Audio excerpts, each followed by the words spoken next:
Assalamualaikum warahmatullahi wabarakatuh. Perkenalkan, nama saya Vicky Abimardika dari Prodi Pendidikan Teknik Otomotif.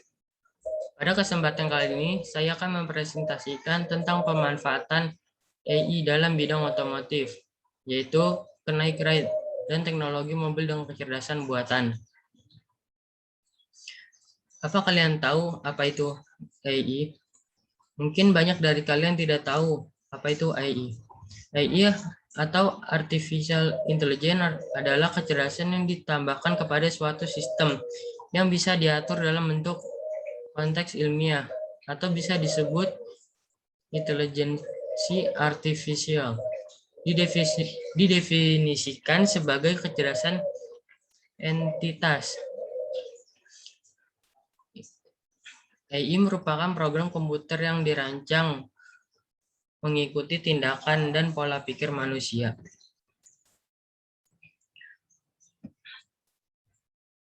Selanjutnya, kita akan membahas tentang Connect Ride dan teknologi mobil dengan kecerdasan buatan.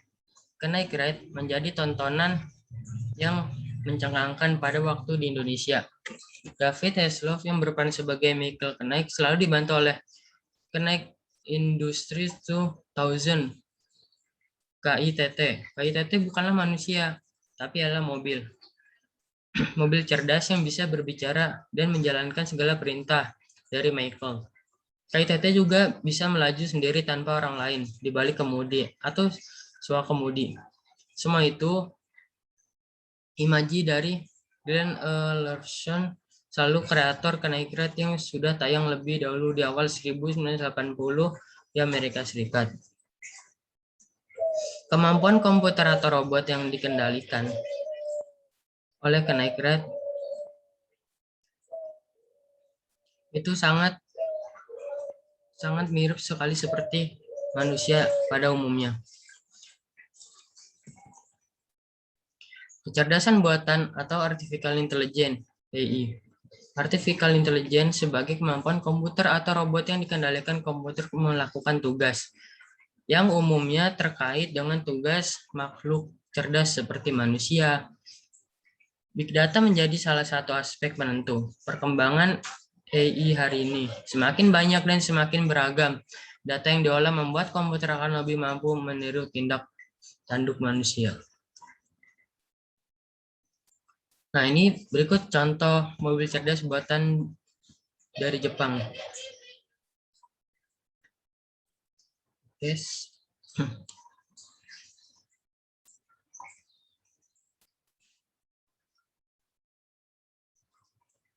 Contoh penggunaan AI dalam bidang Contoh penggunaan AI bagi dunia otomotif bisa dilihat melalui mobil swakemudi.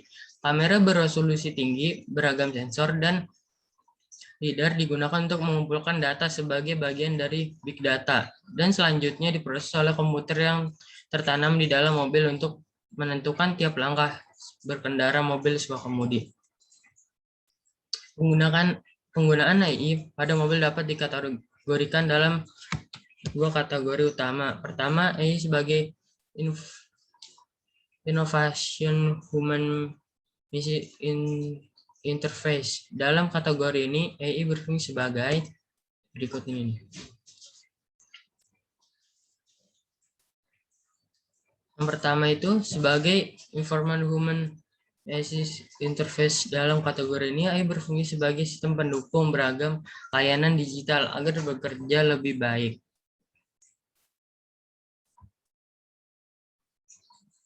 Yang kedua itu space recognition, pengenalan suara. Yang ketiga gesture recognition, pengenalan isyarat atau gerakan. Yang keempat eye tracking and drive monitoring, yaitu sistem yang memonitor kondisi pengendara. Yang kelima, asisten virtual yang tertanam dalam sebuah mobil ditanamkan kemampuan AI dalam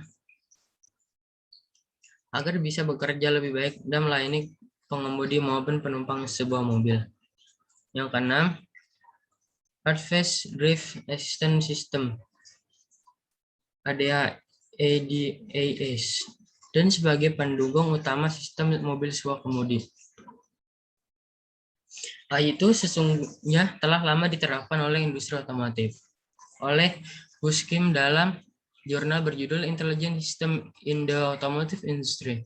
Application and Trend, salah satu bagian kecil AI yang telah diterapkan pada dunia otomotif ialah fusi logis yang telah ada sejak tahun 1988.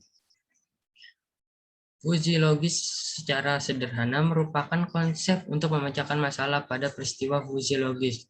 Bekerja menerabas aspek kepastian dunia komputer diwakilkan di bilang biner antara 0 dan 1. Misalnya cepat ialah 100 km per jam. Bagaimana jika mobil berkendara dengan kecepatan 99,7 km per jam?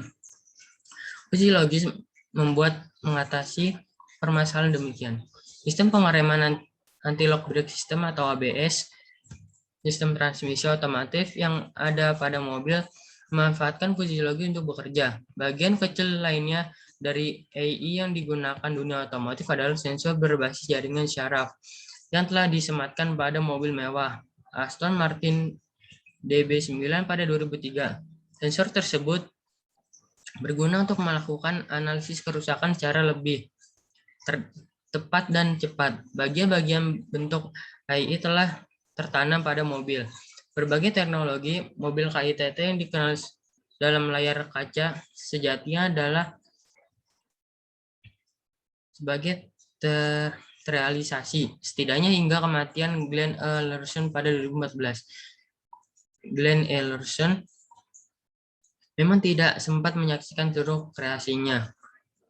Jadi kenyataan. Tapi generasi kini dengan bantuan AI akan menjawab sebuah kendaraan kehadiran mobil-mobil cerdas. Sekian, terima kasih. Kurang lebih mohon maaf. Wassalamualaikum warahmatullahi wabarakatuh.